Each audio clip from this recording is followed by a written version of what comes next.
Jay, come on, matey. Yeah, you were going to leave, yeah.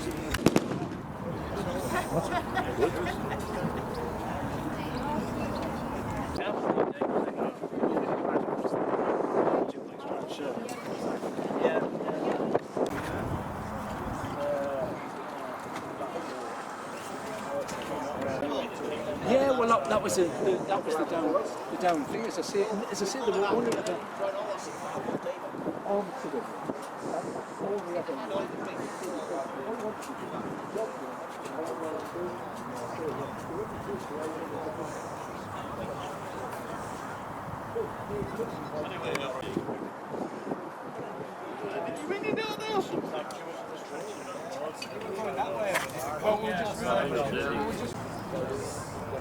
Okay.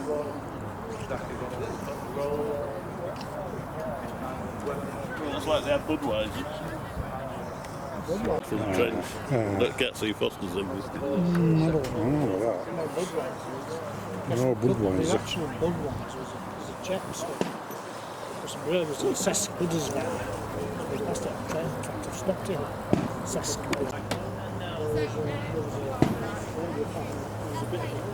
back and forth between two countries. Eventually, the Americans to get ground on it. It's not the same brew.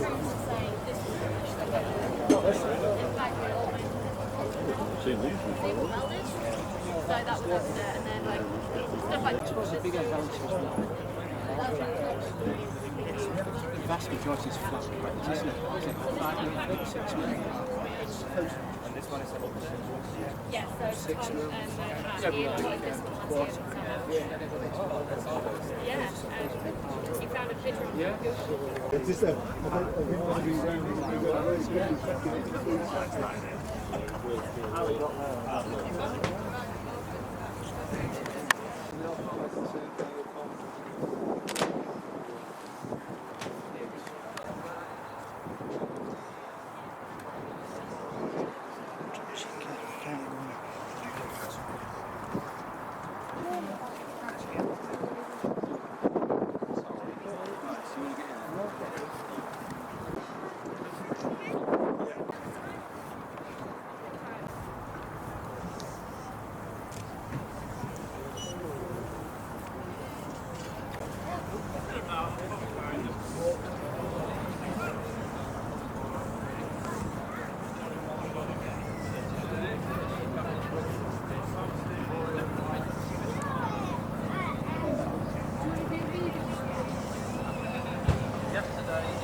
To do like you bend.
You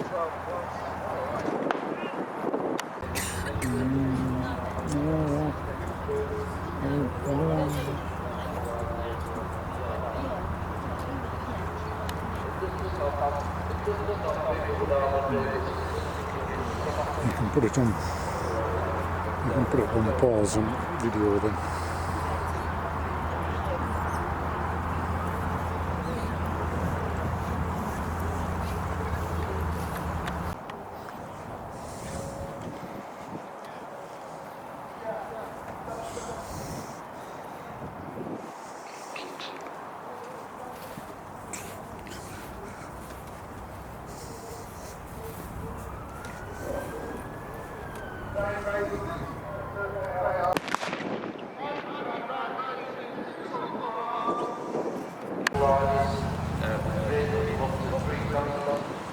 Next weekend,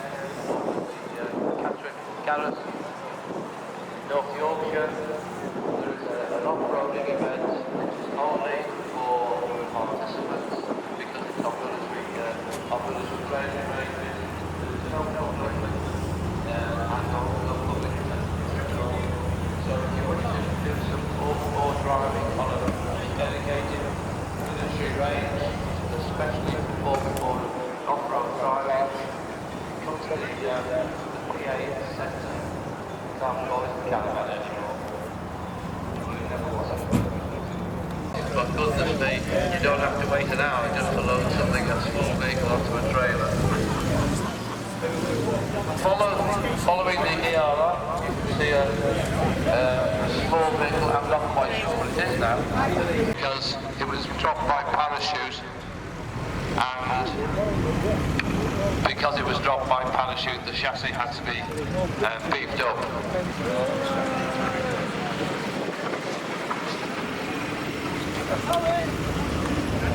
We have a special guest with us again this morning, ladies and gentlemen. You will see a Land Rover flying a large blue airborne flag.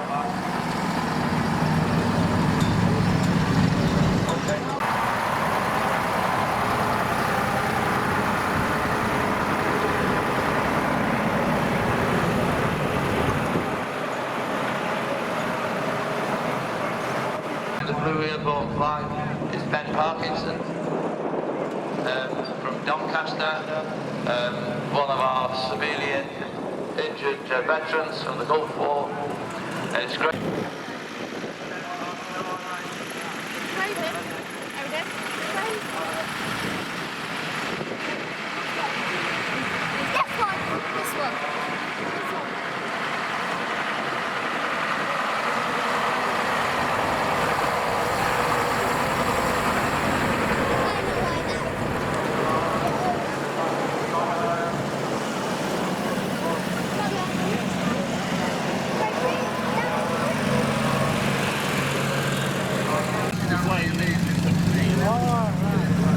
Randy, if I got the chance, I'd go up in Lancaster.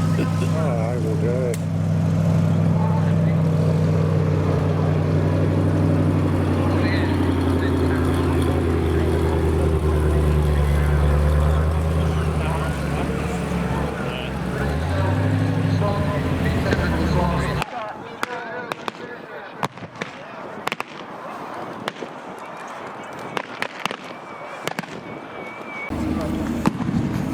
And can I request that any parents with children who are near the perimeter fencing, please do not allow your children to come into the arena. It is extremely dangerous in here.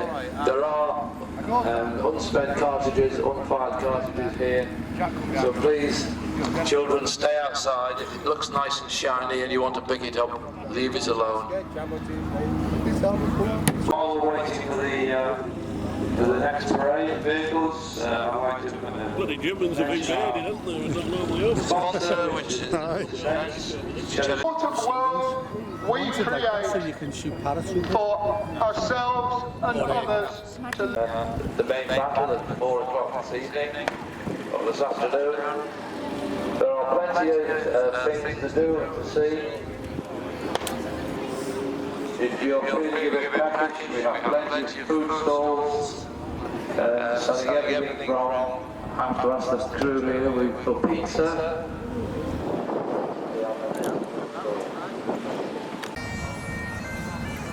If people lay down their lives for us, for the Manchester Regiment and the West Yorkshire Regiment, so give them a round of applause, would you?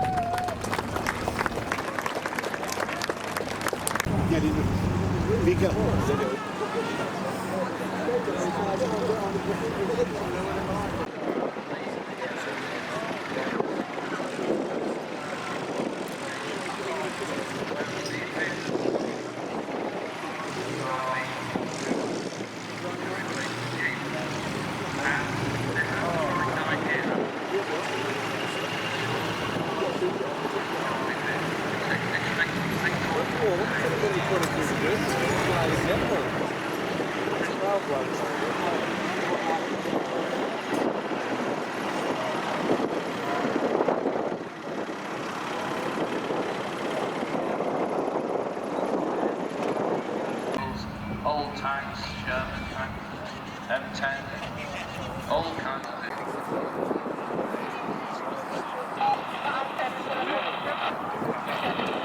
Just look over.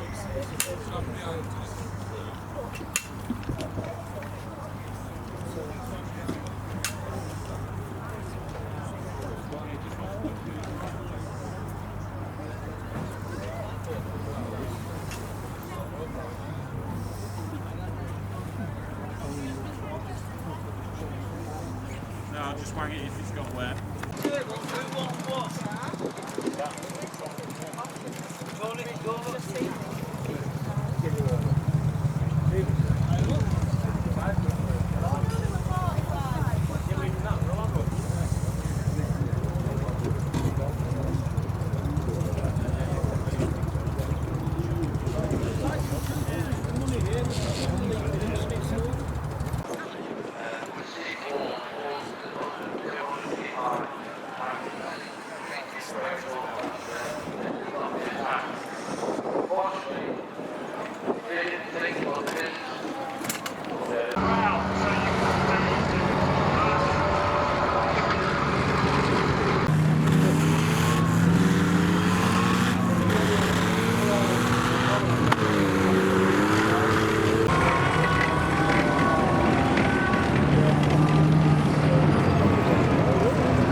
M1A1 gun from the Sherman tank. This particular tank, or this particular tank destroyer, I actually found this tank on the airfield at Mostar in Bosnia. In the tanks in the row of tanks in the display area, but there's a radial engine outside one of the tanks. And in fact, the little steward tank on the far side of the arena, that also has a radial engine in. This particular tank, it's about to come down now, this particular tank had a Deutsch diesel engine in the back of the tank. Obviously there was no parts for the 9-cylinder radial. But a friend of mine, I know his surname is Phelps, he did a wonderful job in restoring the vehicle. I beg your pardon, this has a 9-cylinder radial engine in it. So Mike Phelps is the man that did it. It has a co-driver with a duplicate set of driving controls. So the driver can drive it, or the co-driver can drive it. Very fast vehicles. Going past the end of the moment, we have an M16 half-track with its 4 50 caliber machine guns in the turret, followed by an M3A1, swiftly followed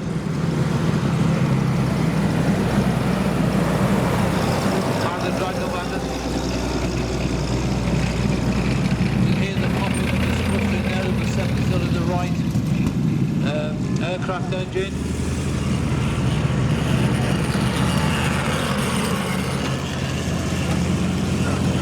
We have another extremely rare vehicle, and it's coming round the top of the arena at the moment. And this strange-looking tank seems to have rubber tubing all the way around it, and you'd be right. Which meant that a tank, you could take the power from a tank engine, and the back of the tank, they put a propeller. And if you look at the back of this tank, at the very back, you can see a brass propeller underneath the tank. Strousler had the idea that if you put a canvas screen around the tank, and using Archimedes' principle, that if you could displace the weight of an object and fill that space with fresh air, that object would float. So at the bottom of the arena now, John's actually pulled up. There's a compressor on the tank. The driver starts the compressor. The compressor pumps air into tubes around the tank, around the outside of the tank.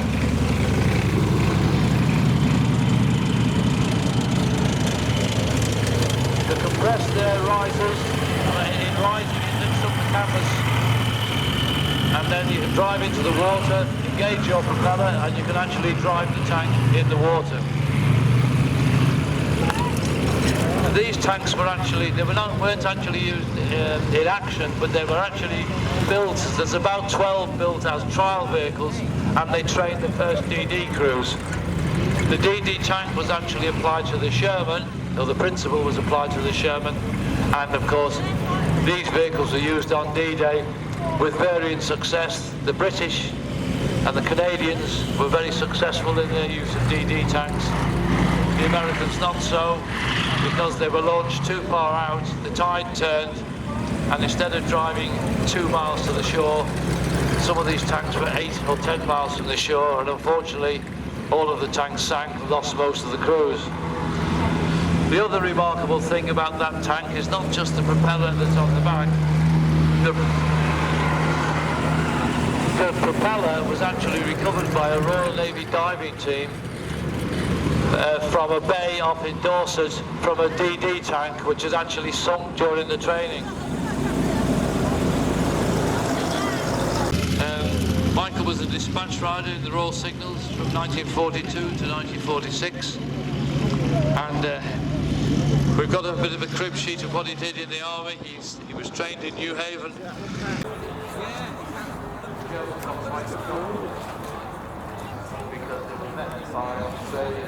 Well, they came to visit.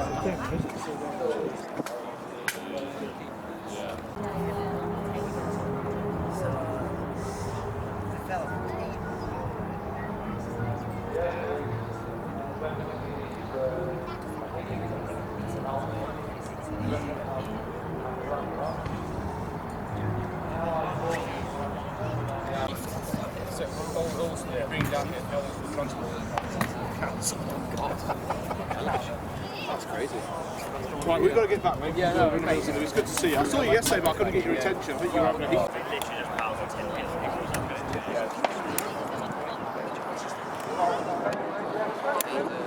They outloaded the rifle by accident, went through a fence and shot someone. In fact, down south, one bloke shot two through one. Where that hole is off on this hole. Yeah, everywhere. Yeah, that was it. That was it. They started off as the local defence volunteers, the LVV, and they did about a week. We got duck and back.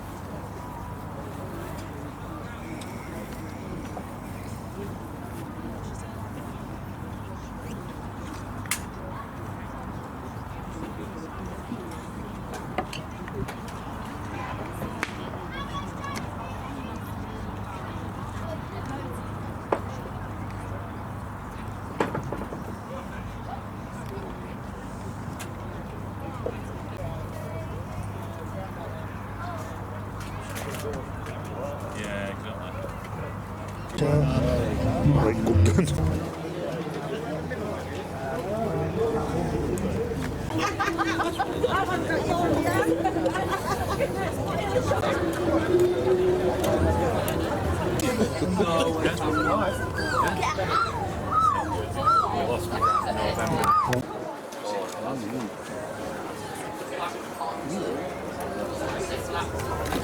£260 for an 88 round.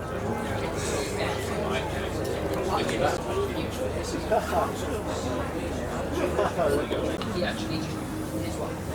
So she went to the future and where they fired and he was and then just shot her. Or he just had submachine. So basically some leaving Russians were running around there. That's the original song. This thing actually like pierced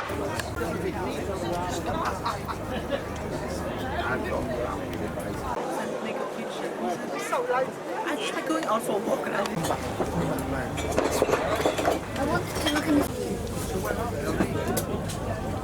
You got any here? No, it's not that. I know, but it's not.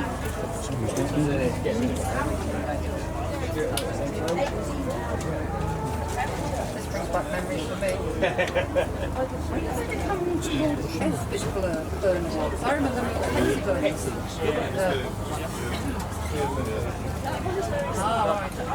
What have we got left? What's it like? We spent up.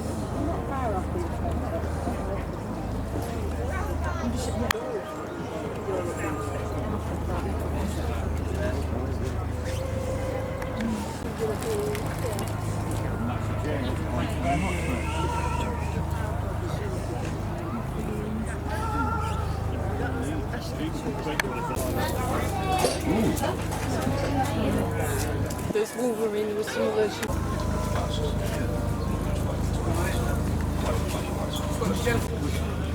Normally they deliver it. Yeah. Right, I'll see you later. I'll see you around.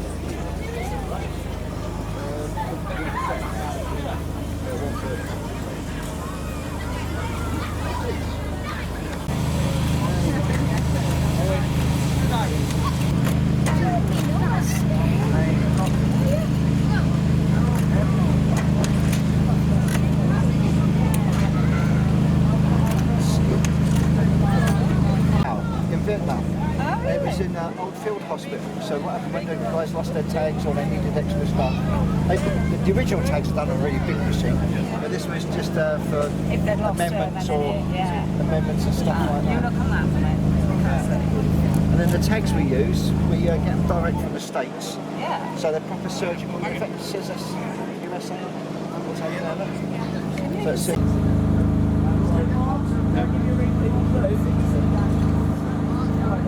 We're up until 5.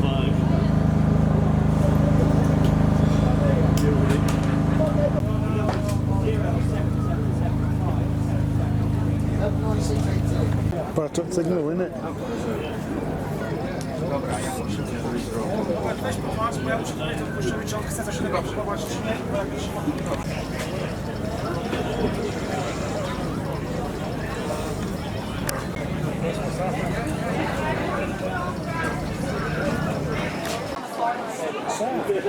come across a decent landmine, and there you go. Three of them.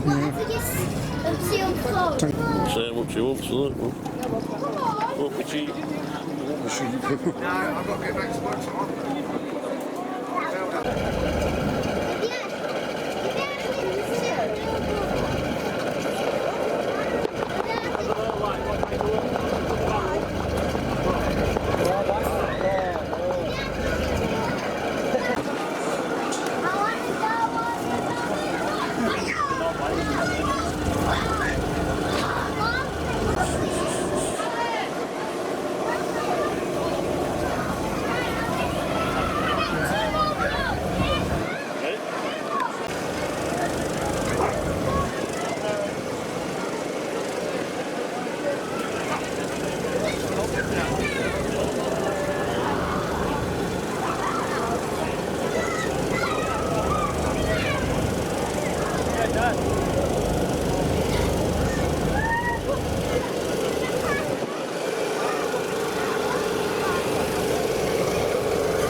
Bedraggled German army, but certainly soldiers who were weary, who've been in battle for many days. They've suffered constant air attacks, constant ground attacks, and they just want to get back to Germany, where they came from. And defence line, but it's a line in which the German soldiers, with their lack of equipment, lack of ammunition, lack of food, at least when they get back to those trenches at the top of the hill, they'll be able to replenish their rations, get something to eat, something to drink, fill up their canteens with water, fill their packs with food, get some more ammunition. The Allies will attempt to push them further back up the hill to the German defence line.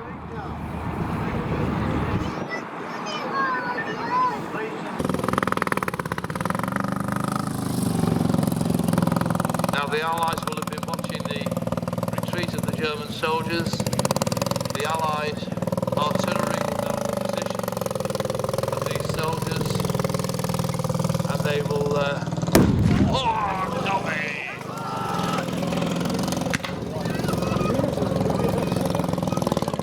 that was a rounding shot.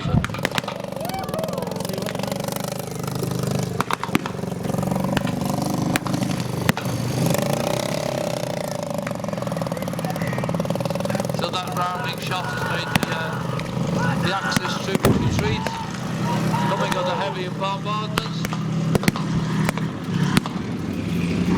Suddenly the Allied armour appeared. Haste the retreat. So on the far side of the arena, Valentine tank has just arrived. The British infantry are coming out and taking positions behind the tank. Light tank. This gives the Axis troops even further problems.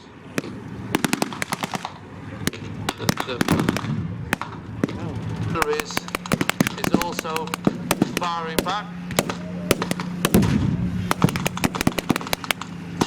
Very, very close indeed to the British infantry.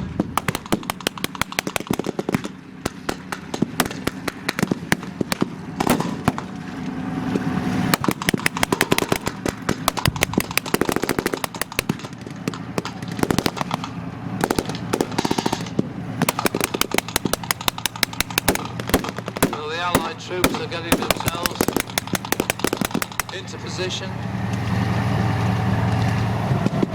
to halt the Allied advance, but the whole area is still under artillery fire.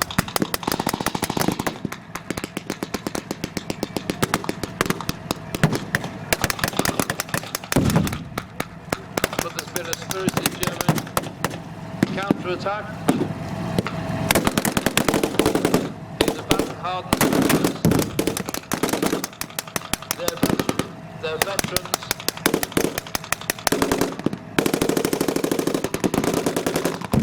They know how to handle themselves. They're short of their equipment.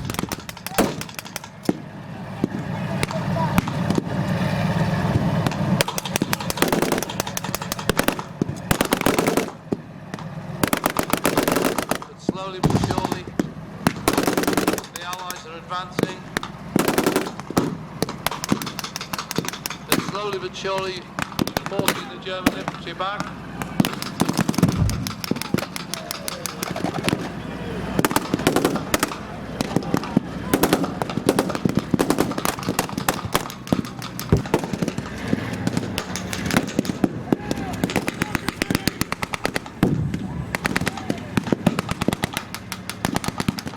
So you can see what they mean by the expression, the fog of war.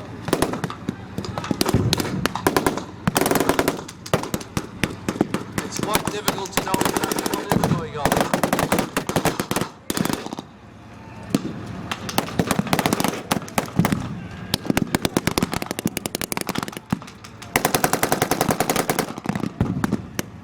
The Allied armour is slowly but surely. There's an Allied Browning machine gun team.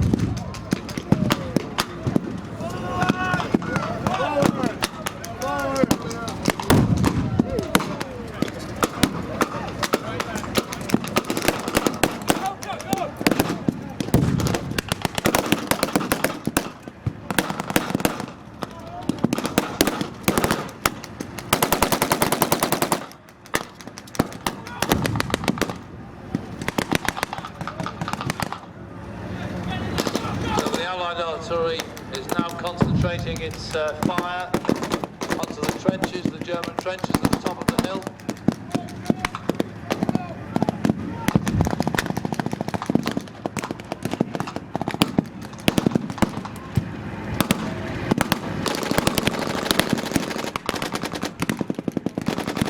And there seems to be no doubt whatsoever that the overwhelming firepower available to the Allies,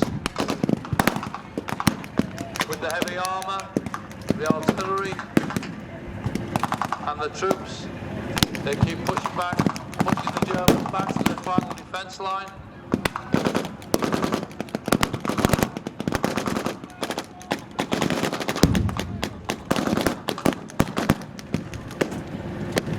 But the Germans are tenacious defenders. They're seasoned troops. They know how to hold their ground.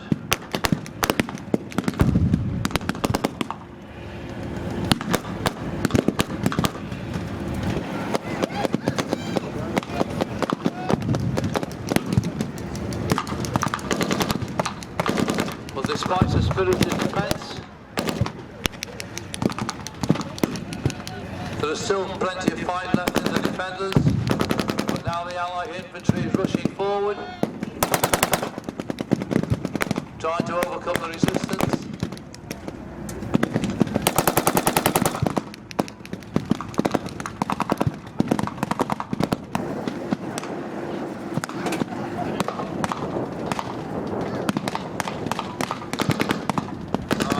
I think the inevitable defeat of the Axis forces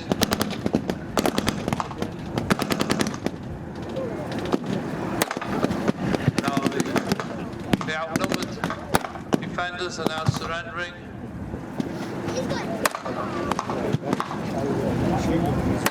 It's quite obvious that the end is near. There's only so much you can take.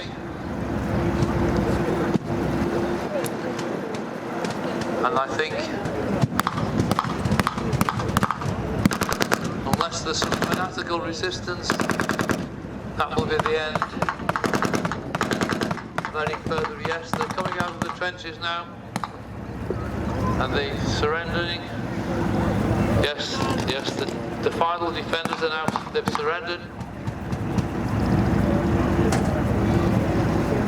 You have to be careful, because a few years ago the Germans actually won.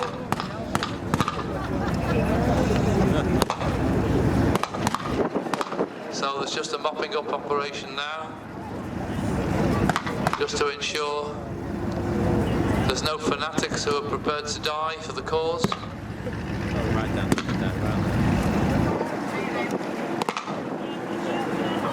It's still not over yet.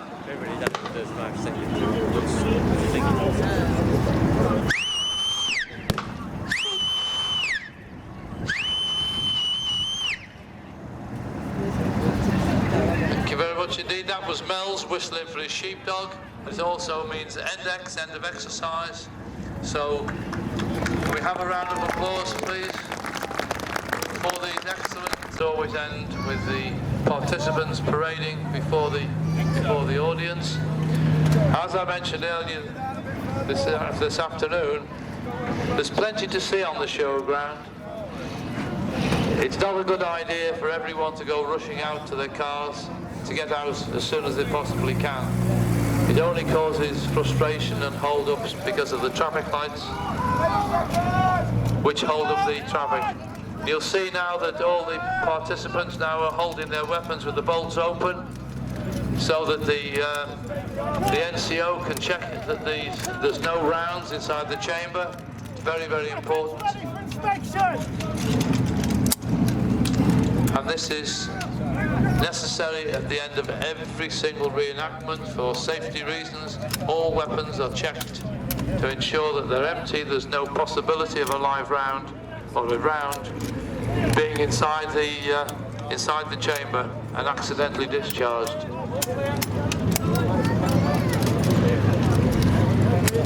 This is not a drill, it is for real. Because I've been a person holding a rifle which has gone off with a round that was in it that nobody realised was in it.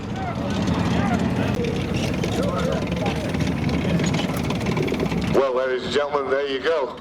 Did you enjoy that?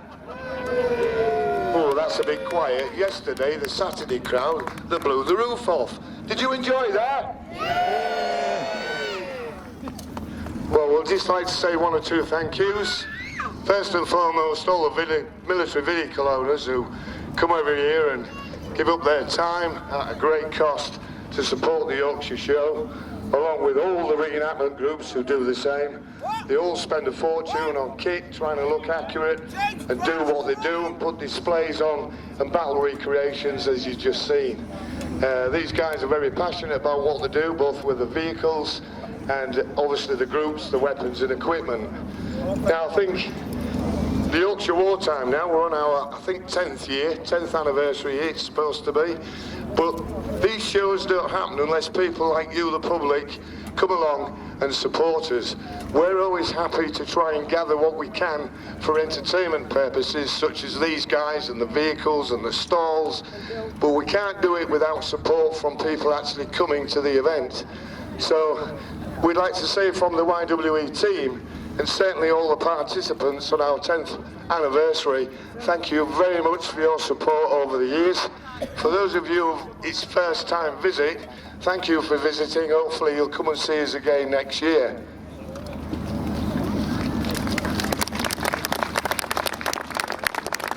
Now, the reenactment groups, the guys who have been on the field with the vehicles and putting on the display, have a thank you. So reenactors, thank your visiting public. Hip hip. Hooray! Hip hip. Hooray! Hip hip. Hooray! And we would also like to have just a few minutes silence for the fallen, those that we have lost through all the conflicts, World War I, II, previous and certainly post-war conflicts.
Thank you, ladies and gentlemen. Please give these guys a round of applause once again. Well, they get right in, man, I can tell you. Just check it.